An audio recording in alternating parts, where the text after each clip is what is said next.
All right, folks, welcome back. Rudy with Alpha Investments. Obviously, enough people have been wanting me to comment on it. All right, make sure it's not going to fall on me. Obviously, an article's come out now from Wired Magazine, literally titled "The Stockbrokers of Magic: The Gathering," and I've received so many messages between patrons and just regular comments on other videos. People just want me to acknowledge or comment how come everyone in the Magic world, when Rudy was contacted, how come anyone labeled stockbrokers of Magic, why did you decline the interview? Okay, so I'm going to kind of go through a little bit of the interview. Unfortunately, I don't really know any of the names or people involved with this, so I can't give a comment on the other people who are in it. I know the article is based around a Chapman and a Chilcott. Unfortunately, I don't know these individuals. I'm assuming they're part of the finance private, maybe Reddits or message boards or private groups or something, so I'm sure they have very negative things to say about me, as most people on the internet do.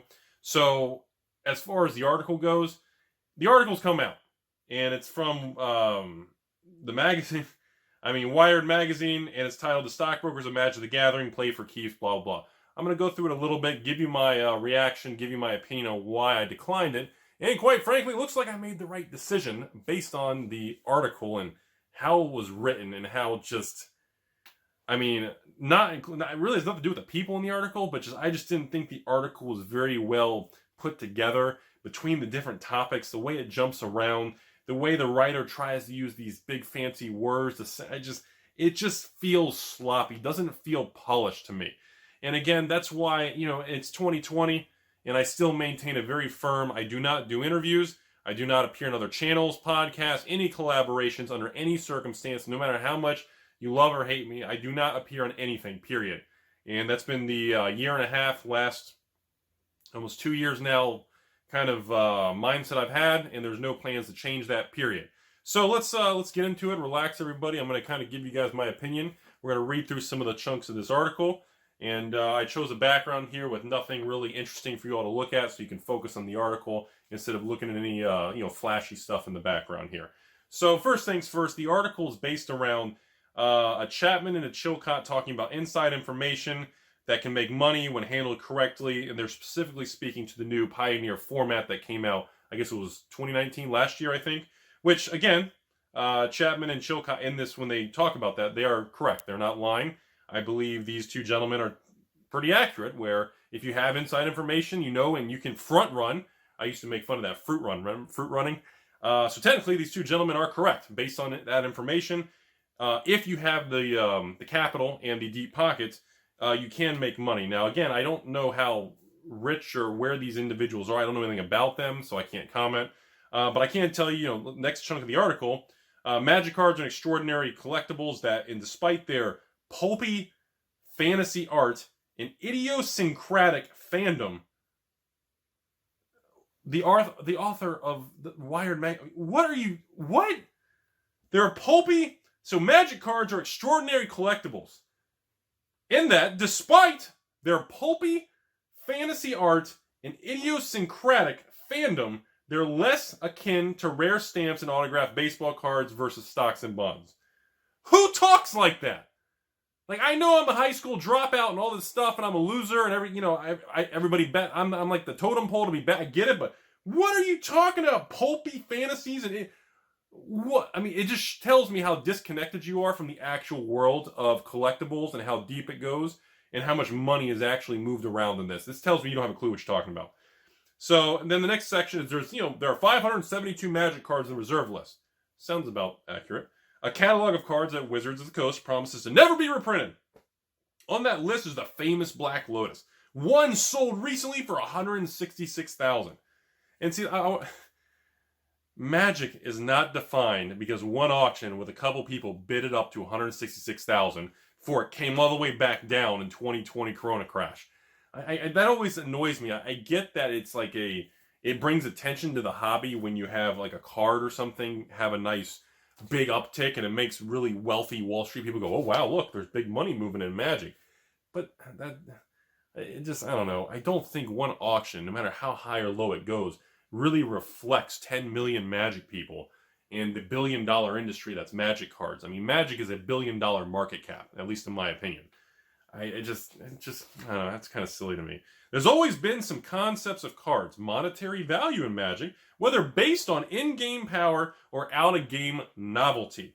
Yet over the last decade, Magic card economy has radically accelerated to incorporate real-life economic concepts that at first blush appear too sophisticated for a fantasy card game. What? At first blush, appear too sophisticated for a card game? Okay. As we can see, as we go through this article, I think you all understand, and this will kind of speak for itself, on why I don't talk and why I decline to be part of this. Because my instinct said, I don't know how they're going to phrase this article. And it came out very long, a lot longer of an article and write-up than I expected, I was really happy to see that. When I first heard about the article, it's like, oh, wow, it's like 10, 20 pages. This is cool. Okay. I was really excited. Like, oh, wow, maybe someone finally put together like a good analysis in the players in the world of, Magic finance. And then I started reading the article and I'm going, oh, goodness gracious. All right, so next, Mr. Chapman, and then, I'm sorry, I'm skipping through some of the interesting parts of the article that I find strange. So then another chunk of the article, as we kind of skip down a couple paragraphs, talks about Mr. Chapman has a gambling problem, could not stop gambling. Mr. Chapman, as often as he could, between shifts at his job as support officer, Australia. Okay, so he's in Australia. Always wanted to go there. I heard it's gorgeous. Everybody I've ever heard from Australia says it's amazing. So apparently he works Department of Transport and Roads. Mr. Chapman takes 40 miles from his home, and the only casino around. He plays a lot of poker, 12, 16 hours a day. Wow, that is a lot of poker. Man, my eyes would get cross-eyed. As a teen on the brink of adulthood, Mr. Chapman was big enough for security guards and they didn't ID him, so he was gambling a lot, and he had a gambling issue with blackjack and thing. Okay, all right. Hopefully he doesn't lose all his money, and some people take that stuff far. There was a model for leveling up from slinging goblin decks to straight flushes. His name was John Finkel. Of course, that is true. Mr. Finkel was a legendary Magic player in the early days. And of course, again, many of these old Magic champions and top eights, I'm sure most of you all know, even Mr. Finkel, these guys were a lot of the World Poker Tour. They were big poker players. Like even Mr. Finkel in New York there, he talked about Mr. Finkel was actually forcibly removed from poker for winning too much at times. And that is actually true statements, which is why we do see some crossovers from the gambling world to like Magic and competitive play and things like that, because a lot of poker players are into Magic because of the strategic and the numbers and the probabilities and odds. And I mean, that's cool. So again, it talks about, the article continues on, Mr. Chapman to finance his poker habit. He was taking out loans and gambling. He stumbled at the casino, worked all night, $43,000 in debt, realized how to get out, tricked there, haunted by casinos. Employees were barring him from gambling. So Mr. Chapman eventually became a poker dealer. I mean, I guess it's a cool story on this gentleman, but I'm still, I guess it's just, the title of the article is Stockbrokers of Magic the Gathering. That's my comment here. So anyways, once he could get his income, and then goes on more talking about Mr. Chapman again, kept going, inserted himself in groups of finance, and I guess he began, so he began searching, he's part of Reddit and the message boards. Oh yeah, so these individuals definitely don't like me. I don't know who they are, but I'm sure they hate me. So the combinations he made, transactions, so I guess he started making money flipping Magic cards, which is cool. Because anybody who's ever been in the finance and actually trying to hustle and make money in Magic, it is a fulfilling thing. It's a fun, it's almost like a real-life video game and moving items and trying to flip and make money and move the kind of collectibles and assets. It is fun. I give him that. That is true. So again, I guess he has a wife and family, a daughter. Okay. And then so the gentleman used his money from flipping Magic cards to take vacations in Spain. Okay. Okay. So now the article jumps onto this. Behind a purple booth in a packed New Jersey Expo Center, a pale, bald-headed man in blue plaid shirt with square-framed glasses, which smirked as he fanned out his 6 Magic cards, just retrieved a locked metal box. I guess these are Black Lotuses, I'm assuming. Like, who writes an article, puts people in there, and, like, describes and says stuff like that about the people in the article? And this is exactly why I don't trust these writers of these websites, and they're just, like, how does this have anything to do with the stockbrokers of Magic? stupid. Sorry. I'm here. We're good.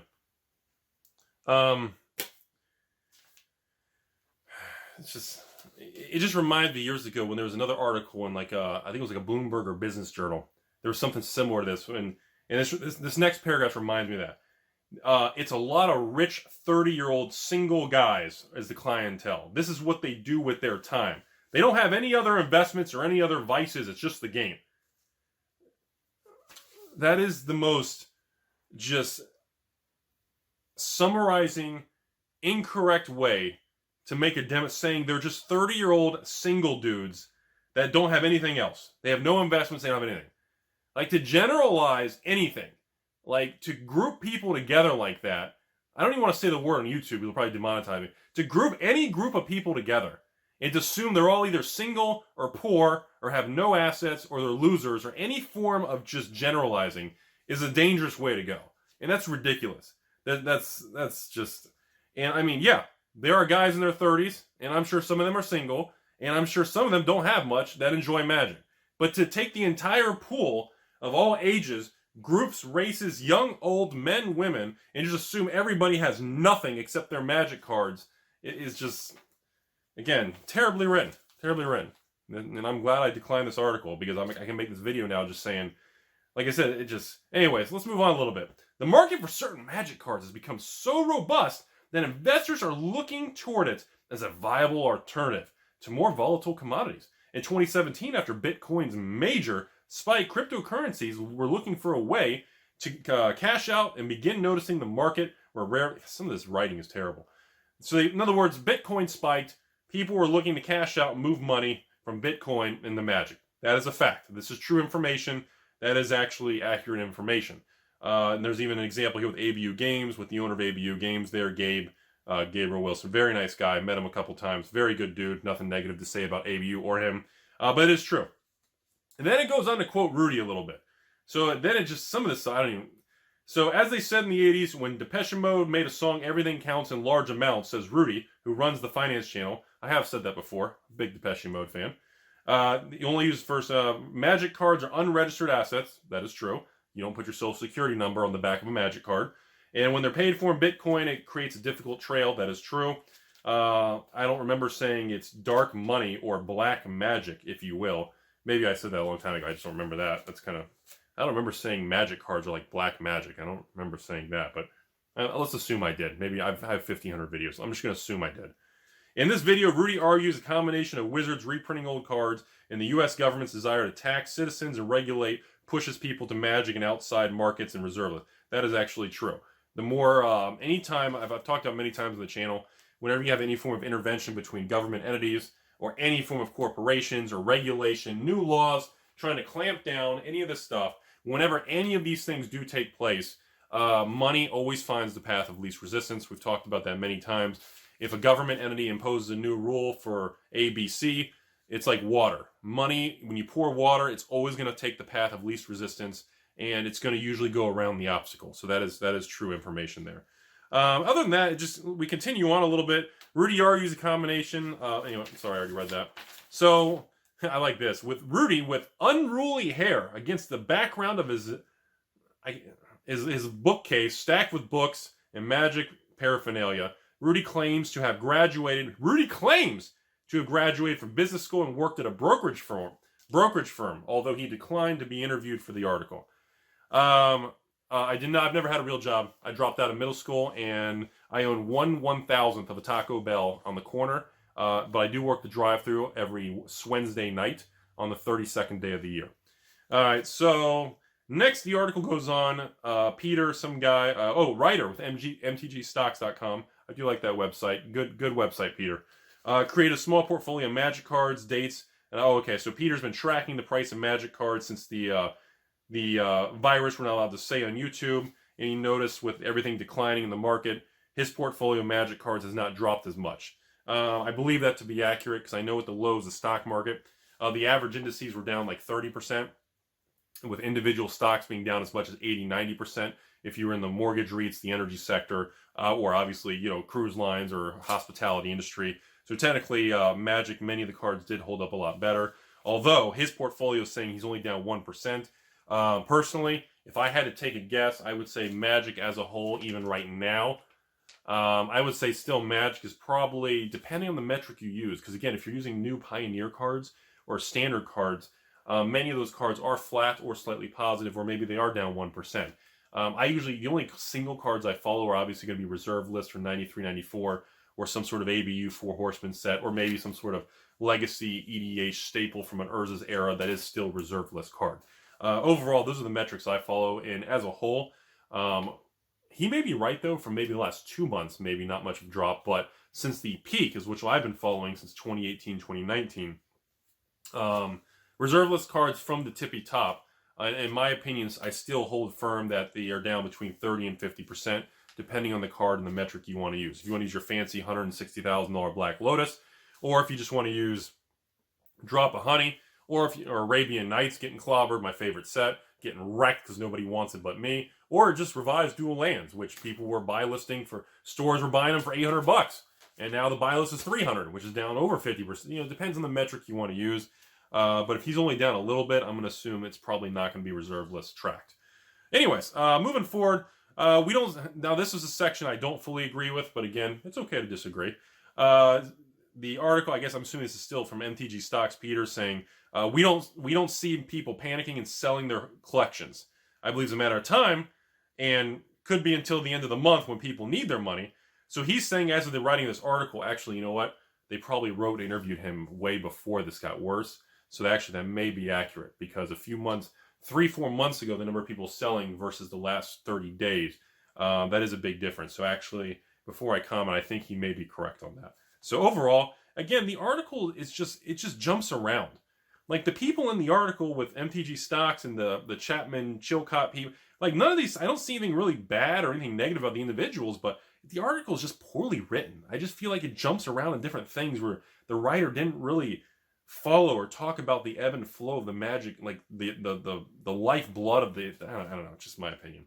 Then it jumps on a little bit further down, just talks about there's no SEC for MTG Finance, no Securities and Exchange Commission, except Wizards obviously making decisions on the rules or banning and things like that. Not really anything exciting there. And part of the, ultra-capitalistic approach to gaming, the MTG Finance community has a bit of sordid reputation among casual players who tend to see them as blood-sniffing sharks preying on fun-loving fans of a fantasy card game. Those fans complain loudly, and for years, they can't afford the increasingly high prices of cards they want to put in their decks. Ambitious dealers have been suspected of buying out every copy of certain cards, doing buyouts 2017, been around forever. Many times, here's an example the writer uses. Days after a certain card goes out of stock, CardKingdom.com page, a price will appear $150 higher than the previous price, and they'll relist it. And then it says, think of the children. I don't know what that means. There's not exactly little 8-year-old kids or something. These aren't little kids playing Magic and buying even $50 cards. What are these, middle school, elementary? Maybe the parents I don't think of the children. That's a weird thing to write.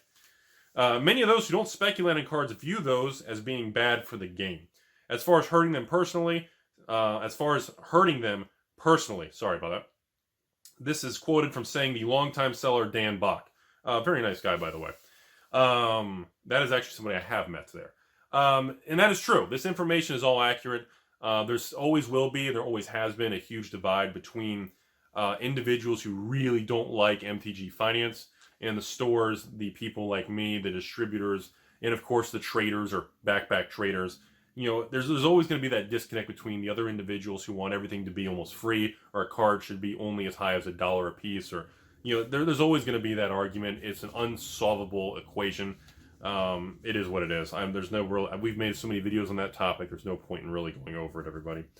That's really about it. Now, although I do want to comment on this, Dan Bach quotes, "I believe, in fact, the opposite is the truth. When a speculator buys out a card, they are reacting to a perceived undervalue that exists in the market on a particular card. If they're correct, the card retains the new value. If the speculator is incorrect, the card returns to its earlier price." Okay, that's interesting. I actually think that's pretty accurate. Again, I think it's good information. So overall, this is towards the end of the article now, everybody. Dan Bach continues to quote, many of those who don't speculate on cards view those who do speculate as being bad for the game or hurting them personally, like I said. I think I'm going to stop there. You guys can read the article. You can Google Stockbrokers Magic the Gathering. It's all over the internet, and you can read the full long-form version of that. Overall, there's some other parts in the article I don't fully understand later on in the article, talking about like with the Chilcott and the James guy. I already forgot the name. I'm sorry.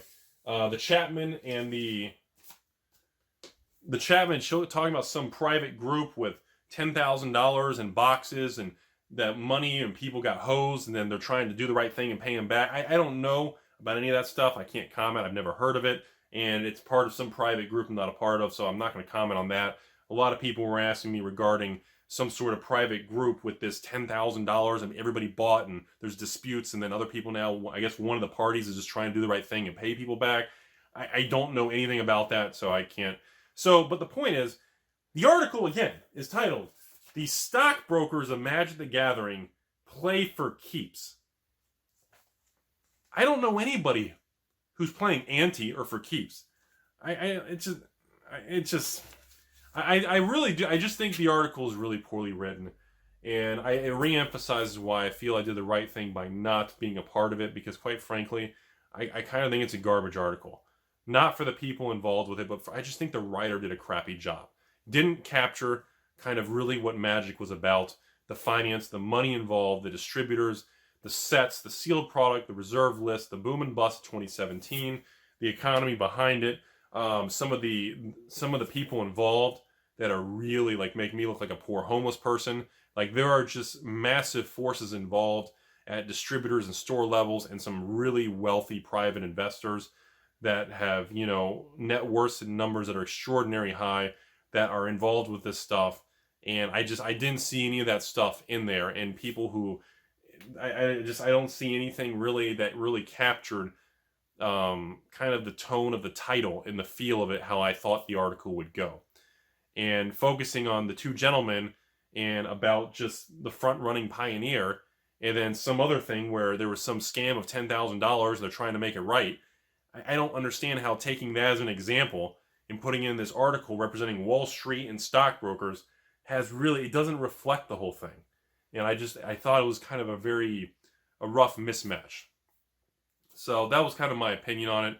Again, we don't get a lot of articles in the Magic the Gathering world. Probably, what do you guys think? Maybe an article maybe once a year comes out that's actually decent. And, Wired Magazine I thought is a pretty, I don't know, been around a long time, well-off thing. I thought a little bit more research would have been done. Maybe a little bit more detailed examples or specifics about kind of how it really works versus just focusing on, like, a couple individuals and how there was some quote-unquote problems and scams or something, and then they're doing the right thing now, and they front-run pioneer. That's all I have to say. Thought the article sucked. And quite frankly, I'm very surprised those individuals wanted their full name in a Wired article talking about how they were front-running and using information from Wizards. I'm very, very surprised that they actually wanted to be associated and put their full name with that. That seems kind of, I don't know. It's kind of one of those things where now we're going to move on to other topics before I end the video today. It just reminds me of one of those things where it's like the people who get rich in Wall Street, in the stock market, either in the equity or debt market. And those people always say, look, Rudy, I've made hundreds of millions in the stock market, and you can be like me if you buy my monthly program or my CD. And for those of you who aren't aware, they call those fake gurus.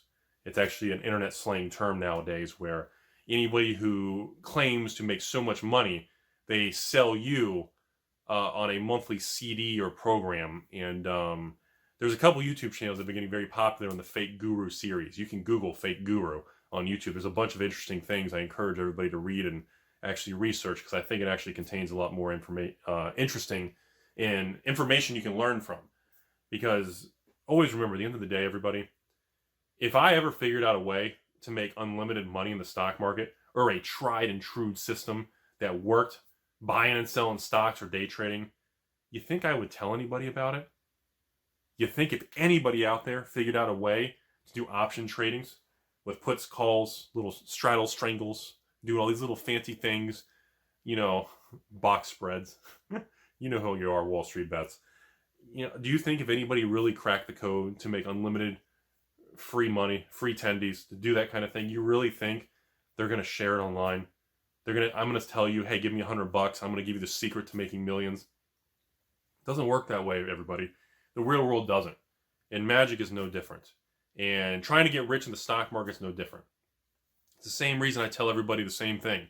Even my own patrons who support me, even the people who watch the videos, the comment section, the people who send me private emails, it goes for the same thing across the board. You have to remember that. While Magic has treated me in the last 27 years very well, again, no one can predict the future, but I believe in the game. But no one's really, you can't just buy some Magic cards or sealed boxes or reserve list cards and expect to double, triple, and make a fortune in a year or 5 years. It's not going to happen. I don't care if you sign up to be a patron. I don't know why I still shill for myself. I can't even do it. Even if you are someone who's paying me or supporting me, I'm going to tell you the same thing. I can't make you a millionaire. I'm not going to be able to make you a lot of money while I'm just holding on to a sealed box. It doesn't work that way. You know, real money and real wealth is based on a lot of work and a long time horizon. And that time horizon tends to grow the wealth on people who just stick with things and get really good with a skill or trade. There's no real shortcut to this stuff. There's no real quick and easy way to make millions and millions of dollars.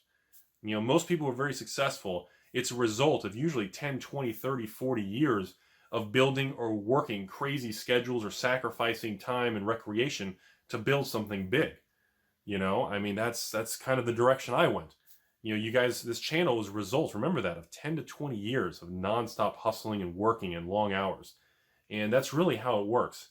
And Magic's no different. I mean, you know, 5, 10 years from now, I'm sure some new standard box today will be more expensive. I'm sure it will be, because historically everything ages like that. But you're not going to make millions of dollars. It's not a get-rich-quick thing. It's something you just enjoy as a hobby that you can use to park and grow your money long-term. Although slowly. I told you, everybody, remember, Magic, a good rule of thumb, like I always tell you guys, my goal is 5 to 8% a year. You know, if my Magic position or my sealed boxes go up 6%, so a $100 box is worth $106, you know, to me, that's considered a win. You know, it's not big money, it's not crazy stuff. And that a proper mindset and somebody who manages risk and pays attention to the downside and really keeps their risk reward in a stable, kind of a safe box, and they really control that or hedge it or be careful of it, you know, that kind of stuff will become more obvious. And there's a lot of things out there you can read when it comes to Magic or even just the stock market. You know, a good example for those of you who like to research. You can research the private hedge fund, private equity group from the early 2000s called Long-Term Capital Management, where they hired all these super smart, just PhD, Nobel Prize physicists. They had these groups of crazy, smart, powerful people, and they wanted to create an investment vehicle that was hedged from every direction, where you could guarantee to make a certain rate of return with no risk, because every direction had some sort of hedge. And, you know, research what happened, and research and learn. So that's all I have today. Overall, no disrespect to everyone in the article. Wish everyone well. Be safe out there, as always. I don't know, maybe one day Magic in the finance world and the Magic world will get more exposure, but in a positive, respectful light. I think that would be healthy and good for everybody. So that's all I have. You guys have a great day.